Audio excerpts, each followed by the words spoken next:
afternoon, everyone. I'm Carol Jewell, the Executive Vice President, Chief Technology and Operating Officer at Synchrony. Excited to be here with you today. As we mark 2 years since the beginning of the pandemic and employment rebounds, it's clear that women are still struggling. There are nearly 1.1 million fewer women in the labor force since February of 2020, while men have fully regained jobs they had lost due to the pandemic during the same period, according to the National Women's Law Center. The pandemic has laid bare the challenges around childcare issues and school closures, disproportionately impacting women. And in January, at the height of the Omicron outbreak, over 1 million men joined the labor force compared to only 39,000 women. Business must lean into solutions to help bring women back into the economic engine and keep them in the workforce. There is too much at stake not to. And in this session, we will explore what's needed to get more women back to work. This includes flexibility, childcare support, career development, and much more. And I'm honored to be joined by my esteemed colleagues and co-panelists here. First and foremost, Glenn Williams, who's the Chief Diversity Officer and Vice President of Human Resources at Qualcomm. Spring Lacey, Vice President and Head of Learning and Development at Prudential. And Julie Lucas, Divisional Vice President of Human Resources and Technology at Abbott. All right, my friends here, let's jump right in because this is a hot topic and I think we have a lot to talk about, a lot to share, and these three great companies are doing amazing work in this space. So let's jump in. Right now, we're facing what we'll call a double dose of workforce challenges. There are too many people without jobs, and there are too many jobs without people to fill them. I'd like each of you to start with an overview of what's going on in your workforce generally and the unique challenges you're seeing facing women in the workplace. So Spring, we'll start with you.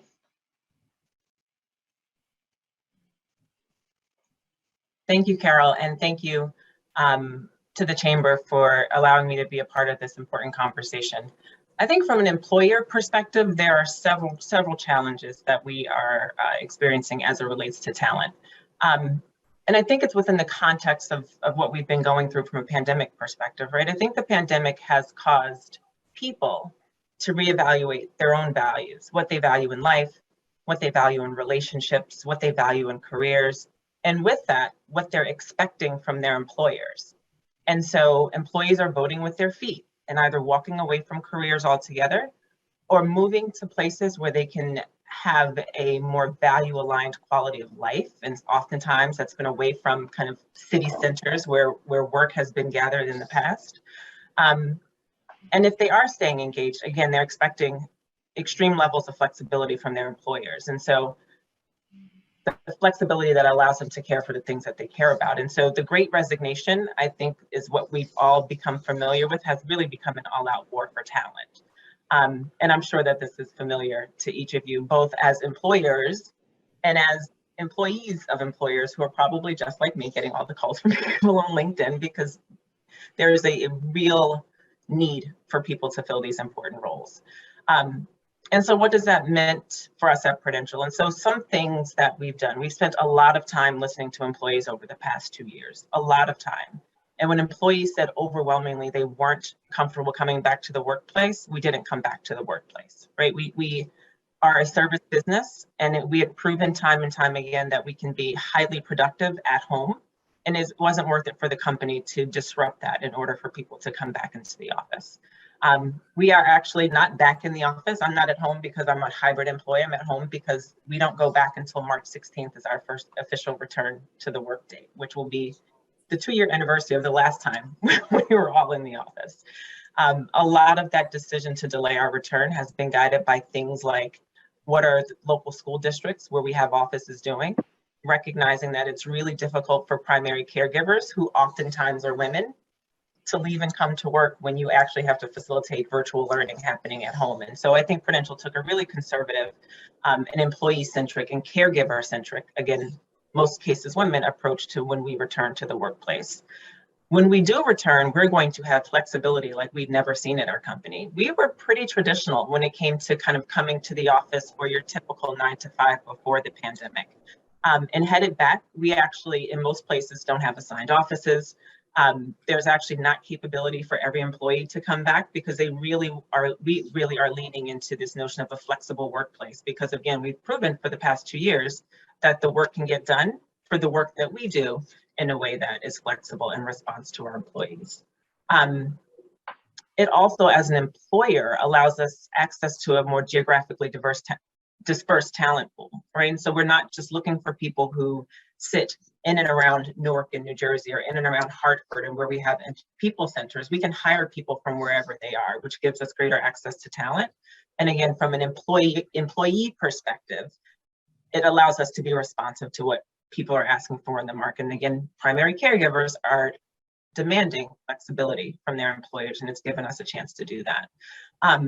Another thing that we've seen internally that we're responding to is this pandemic, on top of lots of other challenges that have happened and regular challenges that happen in people's lives, has caused a lot of pressure for our employees. And we're seeing mental health requests from our employee assistance program be higher than they've been before. And so the company launched a mental health initiative to really help raise awareness of mental health, help managers to support their employees, and really directing us as employees to the resources that we have available. And so a lot of things, I call them silver linings of the pandemic. And this is a way for me personally to deal, right, and to cope with all that's been happening. But I think there's a lot of silver linings that we'll see in the workplace. And there are things like greater flexibility, greater support for mental health, greater support for caregivers in this. And so I'm hoping that as we move back to a new normal, that some of these things stay in place, because I know personally I appreciate them, and I don't know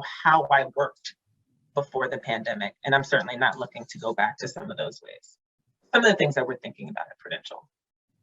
Thanks, Spring. That is great. I echo some of your comments. I don't know how I worked before. I'm a mother of 3 school-age kids, and I had the challenges of so many working families through the pandemic and have adapted. But the flexibility that my employer, Synchrony, we're offering our employees is really, I think, critical. Number one, from a workforce retention perspective, but also just dealing with all of the challenges of managing children, mental health issues, all of those things that weave in together. And we have a workforce that's over 60% female.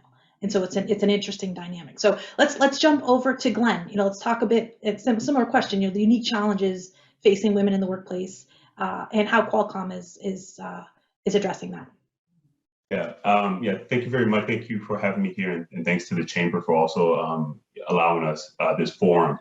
I don't want to repeat a lot of the stuff that Spring said, so I'll just highlight a couple of points. But I think that she laid out really well what the environment is like, especially with the need for increased flexibility, the war on talent.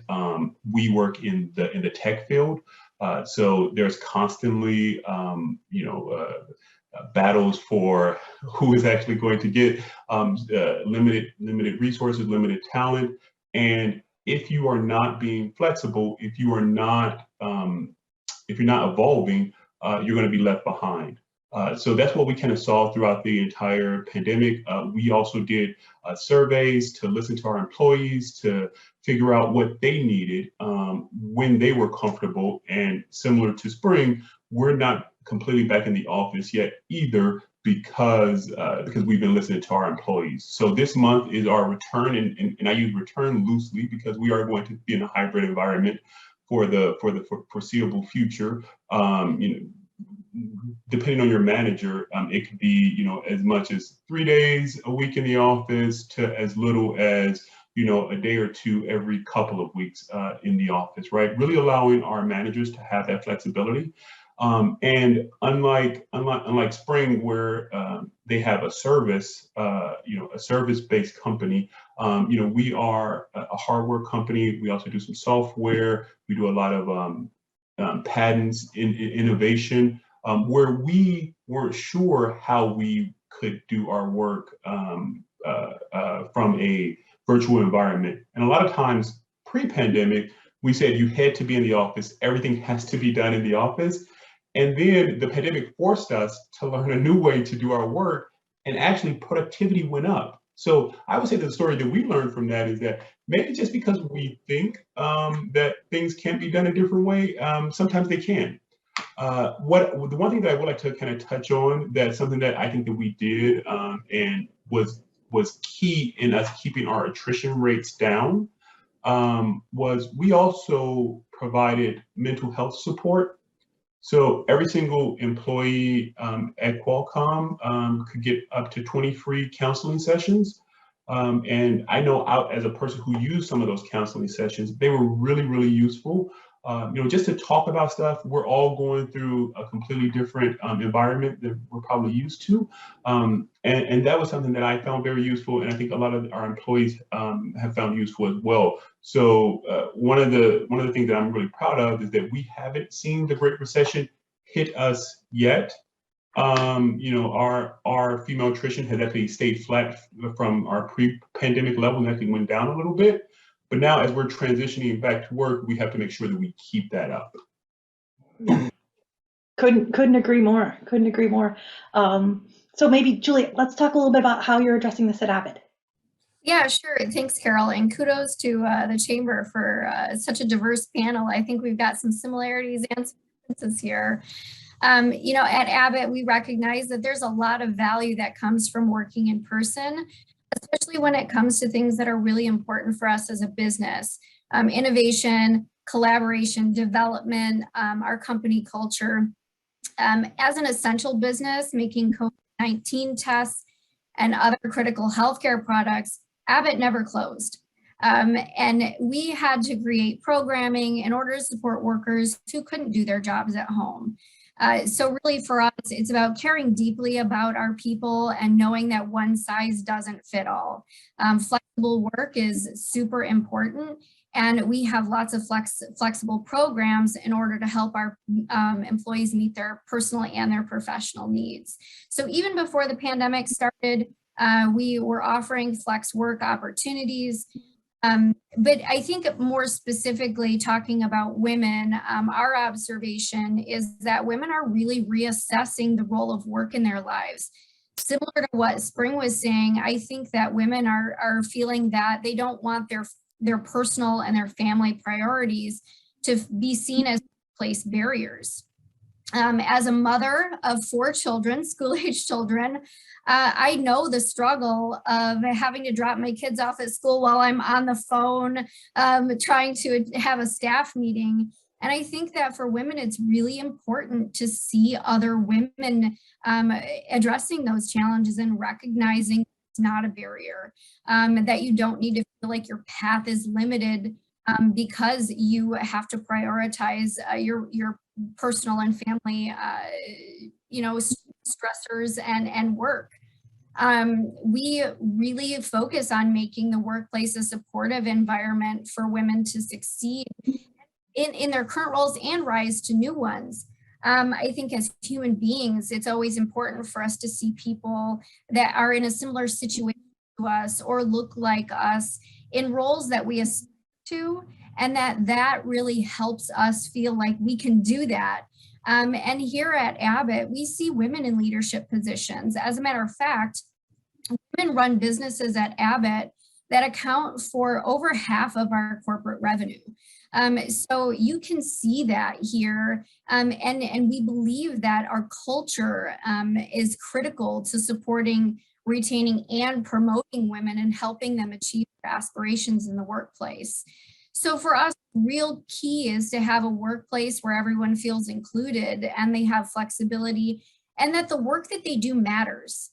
Particularly at Abbott, which is a company that's innovating healthcare technology to improve the lives of people and help them, feel healthy and have a sense of dignity.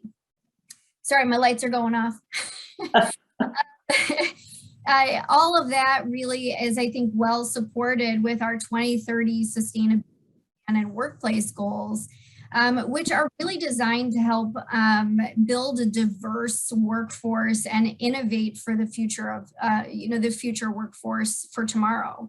Some of those important goals to us are really achieving gender balance across our global management team with at least 45% female representation, And then additionally, because of our healthcare view on the world and science and technology coming together so strongly to make a difference in the world, we really want to also achieve a gender balance in STEM roles with at least 45% female representation there as well. That is great. Thank you. Thank you, Julie. I'm going to steal a little bit from Spring here. The silver linings, as terrible as the pandemic has been, the silver linings of the things we are now talking about in these very, very broad forums. This is the United States Chamber of Commerce, and we're talking about mental health in the workforce. We're talking about flexibility. We're talking about women in diverse representation. I mean, if there's anything that comes out of this is we've changed the nature of the conversation about work, which I think is hugely exciting as we think about leaning into the future and when we fully come out of the pandemic here. And I think leaning into that over the course of the pandemic, we've had to pivot to try new approaches to enhance the employee experience, to help our employees to adjust, to adapt. One of the areas across Synchrony is we took, as the technology and operations leader, Agile is a big part of how we operate, but we applied those principles to our business to really drive speed and prioritization of decision making. And one of the areas we applied it was obviously, I think many of us thinking back to the summer of 2020 and how challenging we knew that summer was going to be for all of our employees with children, that there was no camps, there was no summer jobs, there was just this 3 months of what am I going to do with my kid while I try to work. And using Agile principles, we actually designed a really, really robust summer camp program. We had over 3,700 campers that participated over the 8 weeks of the summer, and we did that through an Agile test and learn process, and really said, listening to our employees, what do you need? How can we help your children? How can we help relieve the stress that you're having every day as you're trying to keep your kids engaged and safe at home and do your job? And it really was about taking things that were working in one part of the business and applying them to a new problem. So I'd love to hear from all of you. What are some of the new approaches you've taken as an employer? So Glenn, why don't we start with you? Yeah, of course. And I think that the one thing that the pandemic has highlighted is the need for innovation, to try new things, to do things a different way. And I think that it expands everything from our hiring all the way through our, how we conduct business. One of the things that we have really kind of focused on when we're trying to, once again, get people back to work is hiring more remote positions. I think that Spring brought it up earlier that a lot of people have moved from what we call like the city centers into other parts of the country, or even sometimes other parts of the world. We've actually had employees move. We're in San Diego. We're based in San Diego. We've had employees move to Mexico to be closer to family, and we can either A, lose those employees, or B, we can make our work for them. And then it also helps us to recruit from a broader base of possible employees as well. So I think that's been our biggest thing is really, really embracing this remote work environment and seeing how we can still be a productive company even when everybody is not in the same place. Then what I would say another kind of big change that we made here is ensuring that there are still development opportunities no matter where you're at. And in fact, we've really increased our development opportunities. Before we had like a few partners who we worked with that kind of helped with our development of our employee base. And it was really limited. I think that because things are virtual now, we were able to expand on a lot of our development opportunities. We partnered with different partners around the globe, and really made sure that people felt engaged with their work. And I think that that's another reason why we may have not seen the same attrition that has kind of befallen others in our industry. Really making sure that our employees feel engaged. Great. Thank you, Glenn. And maybe, Julie, some new approaches at Abbott. Anything you'd like to share? Yeah, sure, Carol. It's similar to what you were saying about the principles that you guys use to make decisions. Abbott has four key values that we really anchor to. It's pioneering, achieving, enduring, and caring. And as a mother and caregiver, I can tell you that during the pandemic, that caring value just really showed through for me as an employee, and I think for many, many people. Abbott had to quickly pivot. When the pandemic started, we knew that there were a lot of our employees that are responsible for children, for elders, and we needed to be able to provide them with better ways to manage against those responsibilities. For me personally, trying to manage the conflicting Zoom calls where like my kindergartner's Zoom call was conflicting with my Abbott Zoom call. That was like a real challenge for me. But Abbott provided us through our wellness programs with 2 hours per child of free tutoring. And that was an unbelievable benefit for us, especially when it came to like my teenager's math homework, just trying to manage some of those personal things that just, it really showed through. And I think that it really helps address some of the problems and challenges that women face disproportionately, which is that balancing of the children and the care of children and family members. We've seen daycare shutdowns. You mentioned that, different school districts are going virtual and some of them are in person, and that doesn't always balance out with your work schedule either. So as parents, we have to be resilient. And it's important that the company provide flexibility that helps support those parents as they're dealing with those different challenges. So we expanded our flexible work options. We also expanded our leave policies, paid sick time to handle childcare and elder care needs for both men and women, because we believe that it's important that we shift those responsibilities to a better gender balance as well. We worked with our government agencies locally to ensure that at headquarters, we had daycare available to really support those essential workers who were coming in to deliver the world with the health and wellness that they needed.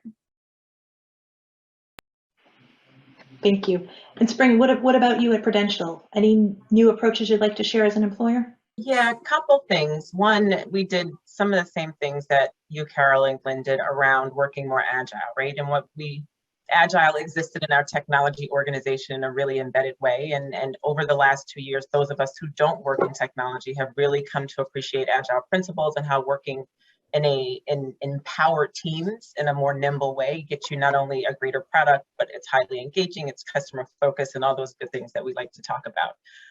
But we also did some of the things that Julie just talked about in terms of supporting our employees who are at home trying to figure out what this balance looks like. So we did have allocated time for tutoring. We had COVID time off, either to care for family members or to get vaccinations. So there was a lot from a total rewards and wellness perspective that we did. But one thing that I want to note is not about any policy or business practice, but it's about culture and leadership, right? I've been at companies where those policies existed and I might not have been comfortable taking advantage of them because the culture didn't necessarily support what the policies may have dictated, right? And so I remember I was on a call with our CHRO, who's my boss's boss. It's a high stake call, right? This person reports to the CEO. And my son came wandering by the camera and I did the thing that we do, which is like try to like discreetly shoo him away. And my CHRO said, "Who's that?" And I was like, "It's my son." So my son came over, he said hello, it satisfied his curiosity, he went and played. But just that moment of my senior leader in HR letting me know that it's okay. Your kids aren't disappearing, your pets aren't disappearing. And when pets bark in the background, they weren't made to feel bad about it. We all introduced our dogs to each other at some point, right? And so I think practices and policies are important, and we did all of that. But I think the empathy that our leaders showed and letting us know that it was okay and that they acknowledged what we were balancing went a tremendous way. Yeah, I couldn't agree more. I think that leading by example, we saw into each other's homes in ways that we never ever imagined. You see someone at work and you know them at work, but their work environment, their children, they're animals. It's just, you get to know people in a very different way. And I think that is to share another silver lining of the pandemic. So Spring, let's talk a little bit, switching gears. Employers need to move with urgency to address the growing skills gap and provide workers with opportunities to develop. What does that look like at Prudential? I get super excited about this because it's what I get to do every day for the company. It's literally the challenge I get to come to work to try to solve. What I will say is that Prudential has recently gone through a whole new visioning and strategy process. We've got a new vision, a new strategy, and it's global and it's clear and it's succinct. And what it provides for all of us is a true north when it comes to who are we serving as our customers and where's our business going. What that means from a skills perspective is that I get to be very, very clear in my work as head of learning and development about the skills that we need in order to get us there.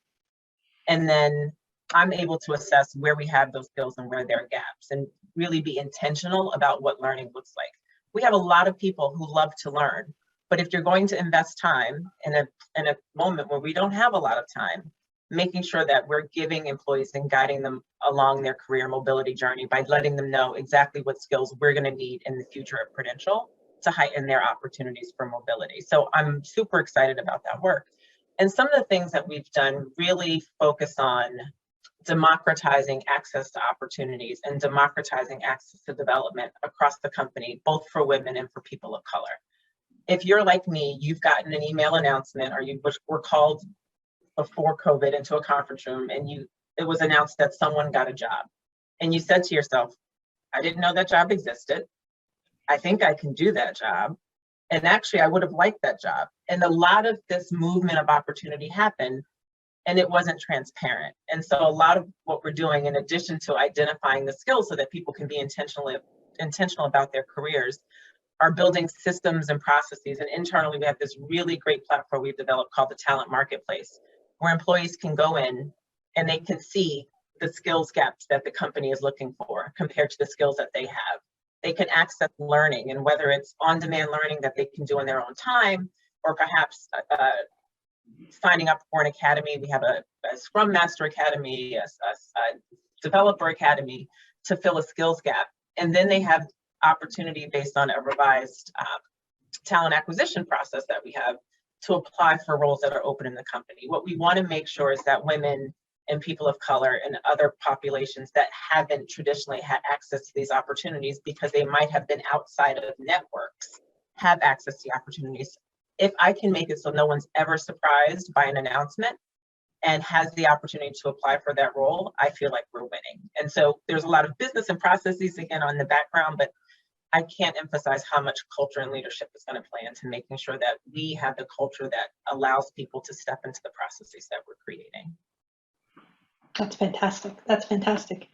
Businesses, leaning more into that are increasingly seeing flexibility as the new workplace currency. We've hit on this a little bit, but I'll say from personal experience, 85% of our employees at Synchrony surveyed say they want some form of work from home post-pandemic. And that really gives people the opportunity to manage their schedules, think about their job differently, meet their commitments personally. So Julie, Abbott offers flexible options to help employees find success at work and at home. Tell us a bit more about that and really the educational and development programs that can help women further their careers while providing a really supportive culture. Yeah, thanks, Carol. I think it's a great transition from the last question to this one.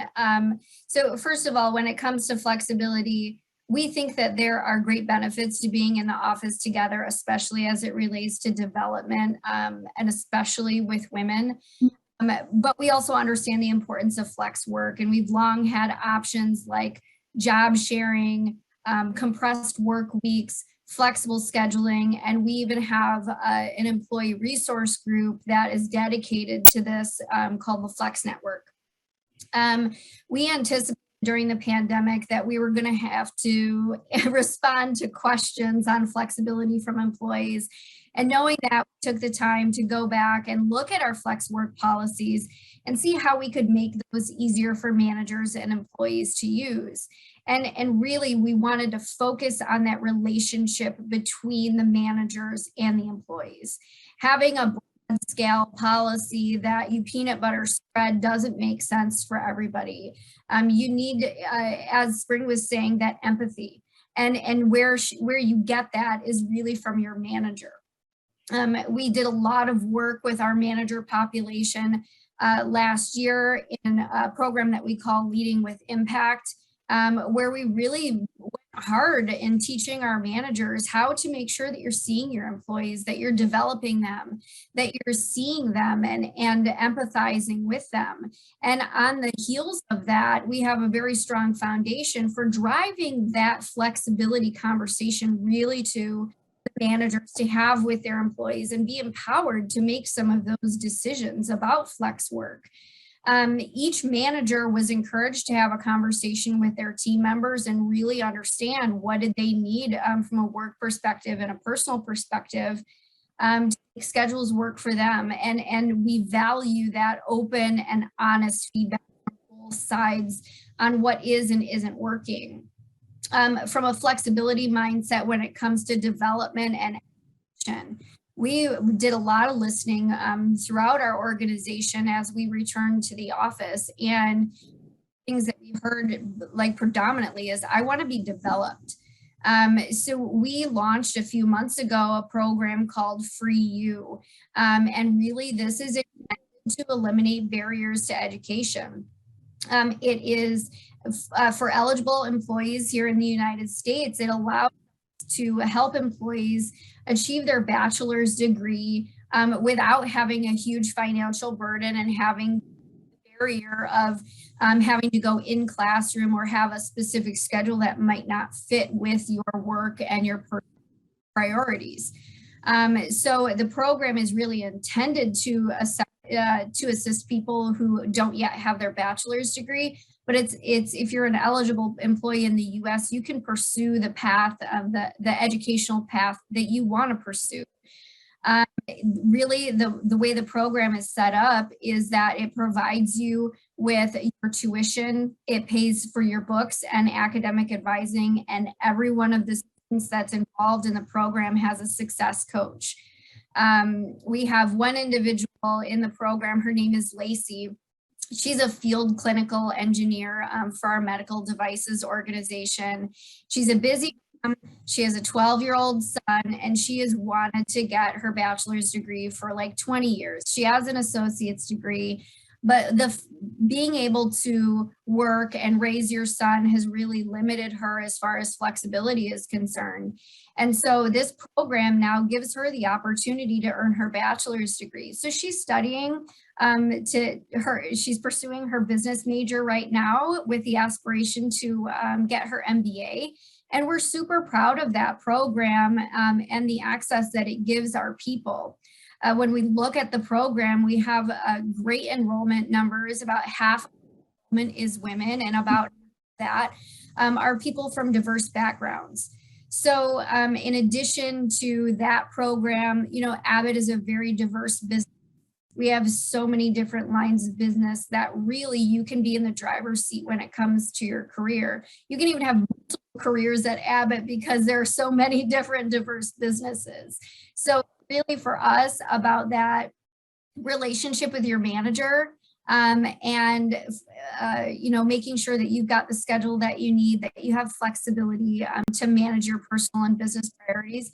But then it's all the flexibility is then built through and woven into our programs as well, recognizing that people are extraordinarily busy and everybody has different needs. So that's our approach. That's fantastic. I feel as if every time we're talking here, there's another silver lining, that the relationships, I do believe, between managers and employees blossomed during the pandemic, just out of the necessity. And as hard as digital connection has been at times, it has enabled a different way for employees to connect with their leaders, which hopefully we all hope carries well on past the pandemic. I think we're getting close on time here, so we're gonna pass one more question over to Glenn. And this is, this one I think is really important for this panel. Pew Research reveals that the gender pay gap has remained steady during the pandemic. But I know many of us are working towards closing that. Qualcomm, for example, has set forth public goals on DEI, linked executive comp to these targets. Can you share a bit more about that with us, Glenn? Yeah, of course. And actually everything kind of ties together. So when we talk about development, when we talk about flexibility, when we talk about retention, those all kind of go into our executive goals. So one of the goals that we had that isn't like listed as a public goal, one of the things that when I started 3 years ago, it was to make sure that we're being as transparent as possible. So that's why now Qualcomm releases its EEO1 data, when previously we didn't. We also have a pay equity statement that we release, and we do an analysis every year to actually look and make sure that there isn't any discrepancies. And we do that globally, not just in the US, because now we're a global company. We have places in EMEA as well as India and the rest of Asia. We make sure that our women and men, as well as in the US, our majority populations and our underrepresented minorities are paid equally. And then when we talk about our goals, we do have representation goals where we want to make sure that we are increasing the population of women and underrepresented minorities here at Qualcomm. But we also wanted to make sure that we're not just hiring people into the lower end, the junior level roles. So we actually have goals around leaders and making sure that we are hiring leaders into these various roles. And that kind of goes back to this whole development conversation that we were having, and really making sure that our women and our underrepresented minorities have opportunities to be developed externally with some of the programs that I mentioned earlier. We also have unlimited vacation time. So if people do need to take time off for to take a course or to go to a conference, they can do that. As well as internally, a lot of our leaders have goals where they have to have stretch assignments, and they have to have these stretch assignments be available to diverse individuals. So I know we're coming up on time, but I think that the work that all three of the companies are doing has been really amazing. And I think if we continue this, we will help to kind of close that gap of women in the workplace. Thank you. And I know there's so much more we can discuss, but that's all the time we have for this session. Thank you to Glenn and Spring and Julie for sharing your thoughtful insights. Your perspectives, your best practices emphasize the fact that supporting and keeping women in the workplace is so critically necessary. From flexibility to skills and training to advancing D&I, we collectively can and will do more. A huge thank you to the Chamber for having us all here on this very important topic, and thank you all for tuning in today.